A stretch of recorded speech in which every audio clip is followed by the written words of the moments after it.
नहीं, देखिए, ये सरकार बागवानों और किसानों के प्रति किस तरह का रवैया रखती है, ये बहुत दुर्भाग्यपूर्ण है। जिस प्रकार की परिस्थितियां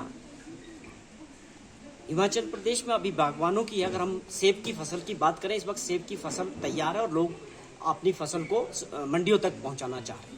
और जिस प्रकार से पिछले 2-3 सालों में बागवानों पे बोझ पड़ा है महंगाई का, वो अपने आप में बहुत परेशान करने वाला है।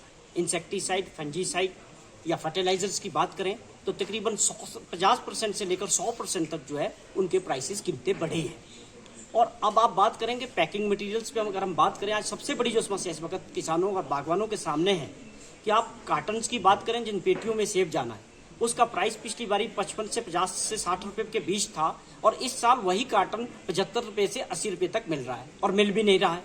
और उसके बाद जो ट्रेज उसमें यूज होनी है उसकी कीमत पिछले साल 5 रुपए थी, आज वो 8 रुपए नहीं मिल रही है। तो एक बहुत बड़ा बोझ जो है किसानों और बागवानों पे पड़ा है और उसके बावजूद वो चीज मिल नहीं रही है। सरकार की जिम्मेवारी थी कि वो टेंडर करती प्रक्रिया से जो है जो प्रोडक्शन करते हैं कार्टन्स की, एक हर साल की जाती थी कि आप जो है इस रेट पे जो है ये सप्लाई करेंगे। वो सरकार ने नहीं किया। सरकार का जो रवैया बागवानों के प्रति है वो बहुत निराशाजनक है और बहुत बड़ा जो सरकार का जो बोझ जो है महंगाई का वो किसानों पे बढ़ा है। उसके बावजूद जो ट्रांसपोर्टेशन का खर्चा है वो तकरीबन 50 से 60% बढ़ा इन 2 सालों में।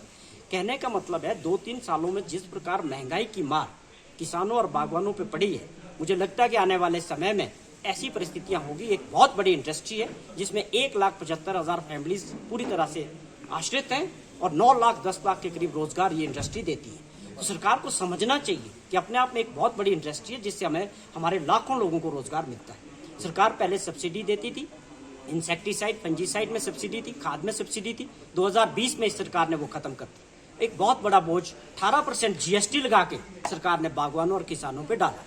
तो आज अगर इस परिस्थितियां ऐसी बनी रही, सरकार इसको और गंभीर नहीं हुई, तो ऐसा समय आएगा आने वाले टाइम में ये इस इंडस्ट्री से लोग माइग्रेट कर जाएंगे और इसको छोड़ने पे मजबूर हो जाएंगे, क्योंकि उनकी कॉस्ट और प्रोडक्शन बहुत तेजी से बढ़ रही है और जो उनकी लागत है वो बढ़ी है, लेकिन जो कमाई हो रही है इससे वो घटती चली जा रही है।